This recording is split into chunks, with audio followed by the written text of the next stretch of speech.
What's going on, guys? It's your boy Scrub here, back again with another video. Hope you guys are all having an absolutely fantastic day. I know I am. If you are, be sure to press the like button. Otherwise, no joke, no scam. I'll never tell a spooky story again. Yeah, that's right. Today I have quite the spooky story. I'm actually thinking about doing a week at the end of October before Halloween of spooky stories. So if you want that to happen, be sure to press the like button. Otherwise, it just won't, and that would be very sad. Anyways, guys, today I'm going to be telling you one of the spookiest stories that I've ever had. It actually takes place in middle school and doesn't involve myself being cringy. I know what you're thinking. Ryan, is this actually going to be so spooky where I might have trouble sleeping tonight? And honestly, yeah, it's a pretty scary story. I'm going to warn all of you right now that the spooks are actually a level 11 spook factor when put on the spooktastery scale. And without further ado, I'm just going to get into the video. So, yeah, let's go. So, in middle school, you tend to hang out with people. That tends to be something that goes down. And I had a best friend at the time who I played a ton of video games with, and he invited me over one Friday night to spend the night at his house and play video games all night. And okay, I'm never going to turn that down. I'm a big fan of gaming to this day. I've always loved gaming, and I always will. Like, the gameplay you're looking at right now is me and Grant playing Borderlands. Gaming has always been a huge part of my life, and even back then, I was never going to give up a chance to play a game that I enjoyed with one of my best friends. So he invites me over to spend the night and play video games, and obviously I'm hyped. I'm like, yeah, dude, no problem. I'm in middle school. We can stay up all night. Sure.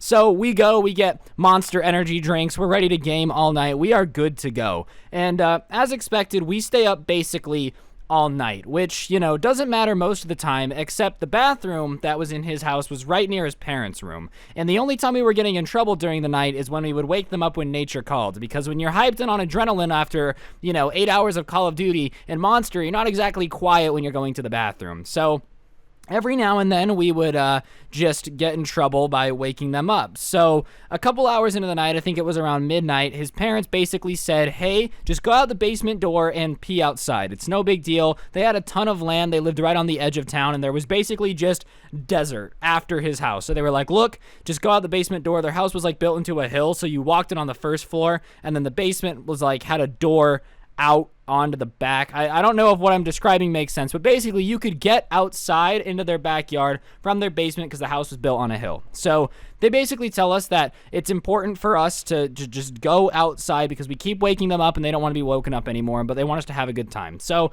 whatever. Hey, the parents are being chill. They're letting us stay up and play video games all night. The least I can do is go pee in the desert. It's no big deal. No sweat at all. So we keep the door unlocked because, we've managed to lock ourselves out once or twice, and at this point in the night, it's about 2 a.m., and when we'd all wander out to find something to do in the desert when we were bored or whatever, sometimes the door would just stay unlocked, so that way we could get back in. So the basement door is unlocked, me and my friends are playing video games, and obviously every now and then someone's got to pee. Pretty normal situation, nothing too crazy so far, right?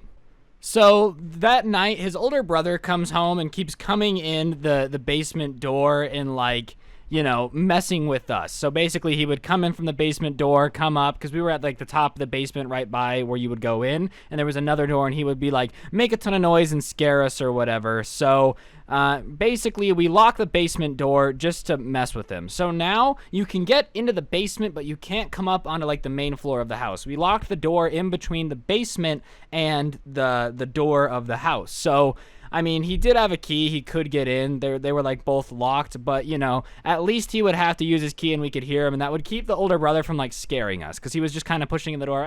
Whatever. So at this point, the basement door is unlocked, but like the door into the house is locked, and the brother kind of realizes that the fun is over because we could hear him coming, so he kind of goes to bed, or we didn't know he went to bed. That becomes apparent later, but we thought he goes to bed because he stops messing with us. So at around 3-4 in the morning, we hear the handle jiggling, but we don't think much of it because we're like, oh, it's your brother trying to scare us again, like, great, here comes your brother trying to get in the basement and scare us. So after about 5 minutes of him jiggling it, he starts to jiggle it a lot more violently, like to the point where the entire door is shaking, and my friend's like, oh my god, like he's really trying to mess with us. But the door starts to like shake, and like we can see that the door is kind of jiggling in its hinges, and we obviously don't want him to break the door, so we kind of just look at him and like are looking at the door like, what do we do? And my friend says, I don't know, I want him to stop because I feel like it's gonna wake up my parents. Like the entire door frame was basically jiggling. So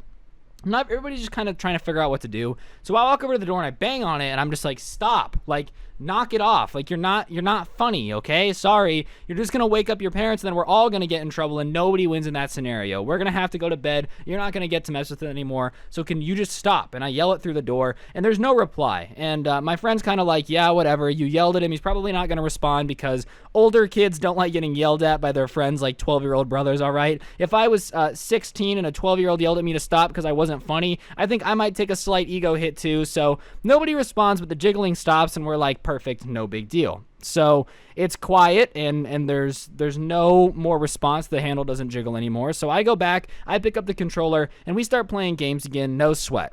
And about 10 minutes later, we're playing games, and the handle starts to jiggle again. It starts jiggling and jiggling and jiggling and jiggling, and we're kind of like, oh my God, dude, seriously, stop. And after about a minute of jiggling it again, he starts to shake the door frame, and I'm like, bang on the door, stop, stop, stop. So every 2 hours, every like 10 minutes, the door's jiggling over and over again. And time after time, I have to get up, go over, bang on the door, and be like, stop, dude. And at this point, we're starting to get annoyed, but we're like, the brother probably thinks it's funny how annoyed we're getting. So that's why he's continuing to do it. So after a while, we just start to ignore it, you know? After 2 hours of 10 minutes on, 10 minutes off, 10 minutes on, 10 minutes off, 10 minutes on, 10 minutes off.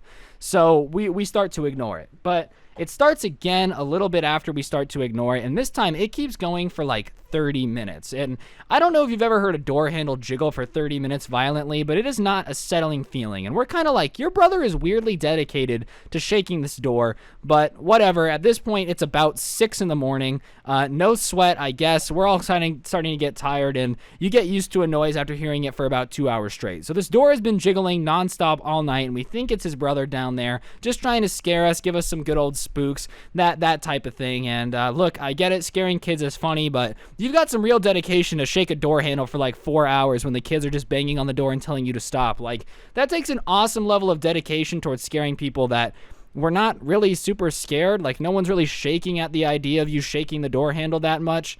But about 3 hours later, after we went to bed, like I said, we went to bed at about 6:30 in the morning. So about 9:30 in the morning, his mom comes like running in and is like, what did you guys do last night? And we're like, what are you talking about? And his mom says that the basement door was locked. So we start telling her about the fact that her older son was trying to scare us all night and was jiggling the door. And she gives us this weird look and is kind of like, well, his older brother wasn't here last night. He left at around 3 in the morning to go spend the night at his friend's house. He woke us up and reminded us. So at this point, we're like, hold on. He was scaring us up until he left then, but then what was jiggling the door all night? So we all get like this really scared look on his face, and his mom's like, what's wrong? Like, are you guys playing a prank on me? And we start telling her about the jiggling of the door and like how all night we were telling it to stop because we thought it was him. And she's like, he wasn't home. So she goes and gets her husband, right? And me and my friends are all pretty confused. And since it's the morning and everyone's awake, we were just going to their room to use the bathroom by the parents' room to use the bathroom. And basically what happens is the dad comes down and he's like, that's weird. And he opens the basement door from our side because you can lock it from our side. And when he opens the door, the entire door is just destroyed, especially around the handle and like the keyhole thing. Like, if you've ever been on an interior door, it's a little hole that you can stick like a bobby pin in and pop the lock. It's pretty simple. I don't know if you guys have ever had to break into like an interior door. And it almost looks like a mountain lion had been sitting there just dragging his claws against the door trying to get inside, right?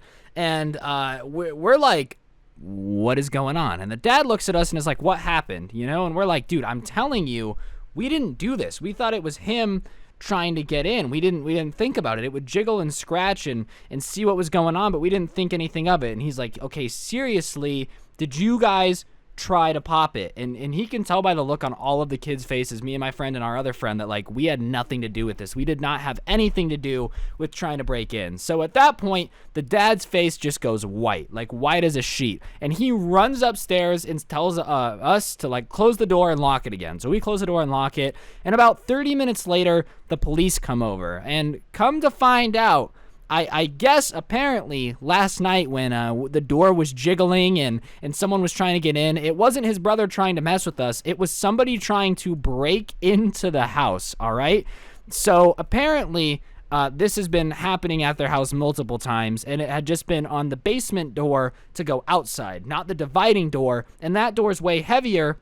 So they just figured, you know, oh, it was some animal trying to get in, no big deal. The door was thicker, so you couldn't really see the marks of them trying to just destroy the keyhole. But whoever had been trying to get in had gone in through the basement door. Thank goodness nobody was down there, and had been trying to break through the dividing door all night. Hearing us bang and scratches the entire thing. Like, it freaks me out because the person that did this knew we were there and just kept trying to get inside. Like, it wasn't like it was a robber thing, because if you're trying to rob a house, if someone's inside and banging on the door and telling you to not come in, like, you don't go in. So whoever this was very clearly did not have very good plans inside, because you could hear 3 kids screaming and playing video games, and they were banging on the door telling you to knock it off and saying their brother's name, and none of that scared you. Like, the person who was doing this was like, oh yeah, no big deal, I'm trying to break in, and these kids are saying names and asking me to stop, but nah, like, I get chills every time I tell this story, just because you never know how close you are to something dangerous. And like, even us, just so chill, just thought it was his brother trying to mess with us, but at the end of the day, it was somebody trying to break into his house and knowing we were there and just didn't care. But on that note, guys, that's going to do it for the video. Hopefully you enjoyed. If you did, be sure to press the like button. Let me know in the comments section down below what you thought of the video, all that good stuff. Today's notification shout out goes to the one, the only, the absolutely incredible Dreadlord835. Big shout out to you for having on notifications. If you want a notification shout out, send a screenshot of your notifications to my Instagram at Scrubby, and I shout somebody out every day. But on that note, don't get anyone pregnant. If you do, make sure they're hot, and hopefully I'll see you guys next time with another video. If you like scary stories, let me know too, because I have a ton of these that I just haven't told, because I don't know if you guys like scary stories. And yeah, I'm out. Peace.